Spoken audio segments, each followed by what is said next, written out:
Hey, everybody. I am here with Don Sternecker. Don is the recording engineer, producer, mixer who worked on two of Neal's best albums, Rain, Wind, and Speed in 1996 and Roots and Wings, which came out on this exact day in 2009, January 27th, 2009. Came out on Fargo Records in Europe, and in the US, we released it through an internet company called Topspin. Which I had forgotten about, but I reminded myself of it last night by doing a little research. And I wanted to come on today and bring Don on because he really recorded some of Neal's most beautiful music. And I thought it would be great to hear some memories from him on this day. And hello, Don. Hey, how you doing? I'm great, man. So tell me, let's go down memory lane. When do you recall first meeting Neal? I guess I met him in '96 when we recorded the first record, and that was on a small label. I think it was Buy or Die Yeah, Hackettstown. in Hackettstown. And that was a relatively, it wasn't an involved record. I think it was just mainly Neal playing guitar, if I recall, not many overdubs. And then, we became friendly and we knew each other. And then around 2008, I guess he gave me a call and he said, maybe it was, 2008. He gave me a call and said he was thinking about doing a new record.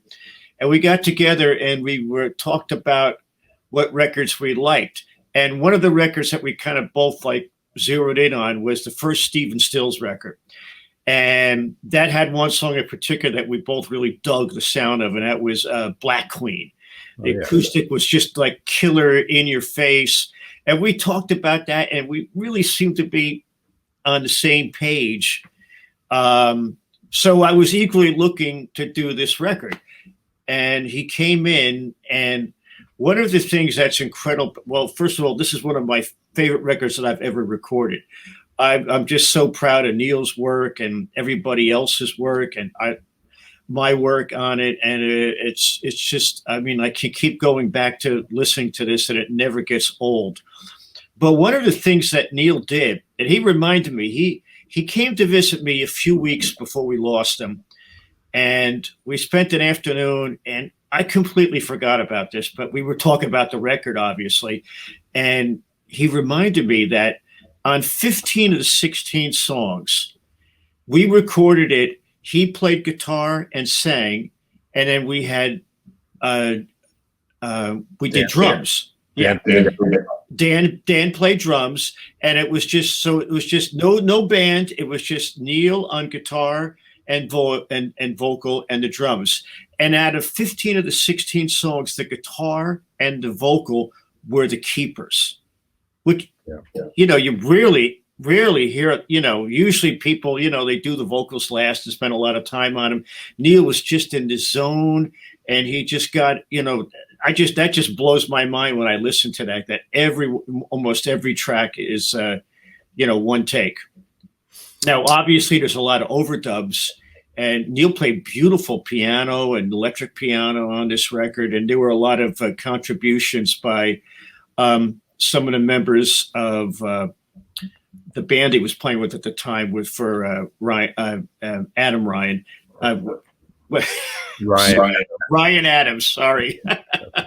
You can call him Adam Ryan. Yeah, he'll love that. And so I remember, so we didn't record, I think we spent a whole bunch of days doing the drums and the original tracks.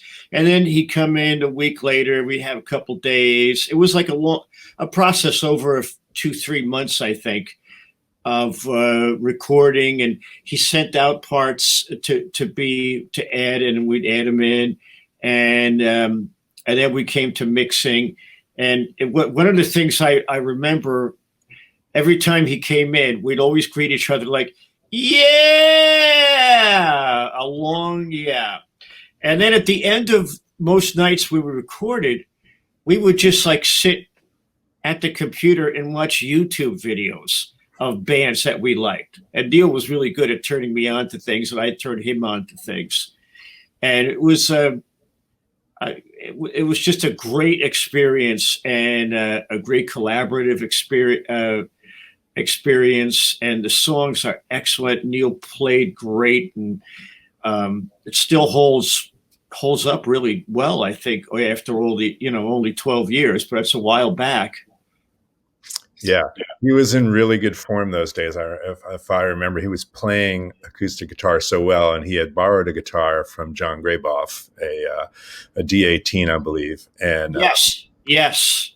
and that was a magical sound, and that's kind of the bedrock of Roots and Wings, is that sound of his acoustic guitar.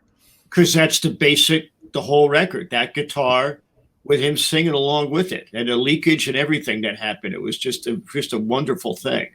Yeah, and I think so. I think John Graboff came out there one day. I remember I drove him out there, and he put some pedal steel on a couple songs. And, Yes, and Jeff Hill overdubbed his bass because he wasn't yes, for the tracking.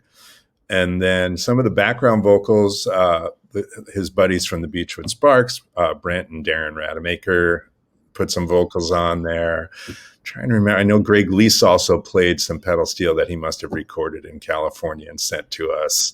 And there was also a string section that somebody recorded, and yeah, Michael Deming, who had produced Neal's album No Wish to Reminisce, he recorded those string parts. I guess Neal must have just sent him a song, and he arranged them, recorded them, and sent them back to you. yep, yeah, and they sound. I think that was that Cold Waves, maybe. Yeah. Yes. And Yeah. Cold Waves, I mean, that song to this day just kind of gives me chills. It's so beautiful. At the end of that song, I remember we actually did real tape flange. It's not an effect. It's the real old school tape flange where I was like putting my finger on the tape and, ever so slightly slowing it down. And we got that phase effect, that flanging effect as the song fades out. That's amazing. Yeah, the sound of the record is so beautiful. And I think my personal feeling is that it's aged better than some of Neal's other records, just because it sounds like a record that could have been made, in 1970 with Stephen Stills, or could have been made today, because there's not a lot of trickery on there. And like you said earlier, it's based on Neal's acoustic guitar and vocal, which I know he was really proud that he had recorded those live and he didn't do a bunch of overdubs. And that's what he did when you recorded Rain, Wind, and Speed with him in 1996. I think we did that in 5 days. And Neal's goal was to play and sing them live. And he didn't want to be like, oh, now I got to go in and redo this and redo that. And that's probably why those records are so good. I think you're right. And the fact that his songwriting was like so phenomenal at that point, and he was just in a good space. And like you said, his playing and singing was really honed, and he was just ready to make the record. Yeah. Do you remember anything about the mixing of Roots and Wings? The mixing, I think we mixed over a course of a couple of weeks. We maybe mix a couple songs a day. And it was relatively just he and I. We would, I would kind of sit there and get the mix together, and then he would listen, put on headphones, that we make tweaks, and it was relatively painless. I mean, sometimes mixing can be very, very, very hard. But this was, we were kind of both on the same page, and it just went real nice. It went really well, and it was effortless almost. Well, great, man. Thank you for these memories. I can't believe it's been that long. I remember being out there for a lot of that. I think I was there every day for Rain, Wind, and Speed, but by Roots and Wings, I was living in the city. So was Neal, actually. I think he was trekking out there and maybe staying with his friends over in Lake Apacon. Yeah. Yeah. Or staying at his mom's. I'm not sure where he was staying, but he was in and out. And I particularly remember, like us like hanging out at the end of a long day and just like, well, we're still like music junkies and we're watching videos and having a grand old time. Yeah. Yeah, he loved digging through YouTube and finding all that stuff, because when we were growing up, you as well, obviously, we couldn't see our heroes. There wasn't YouTube, so you couldn't dig up. We we had to wait for this one little time it would be on TV, and then it wasn't really, it was only what they gave you. It was very slim. But having YouTube it was, as adults, it was like being a teenager again. Yeah. Well, all right, Don. It's great to catch up with you.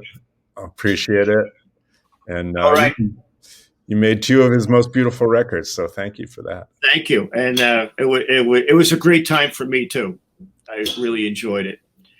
So take care, Gary. All right, you too. I'll see you soon.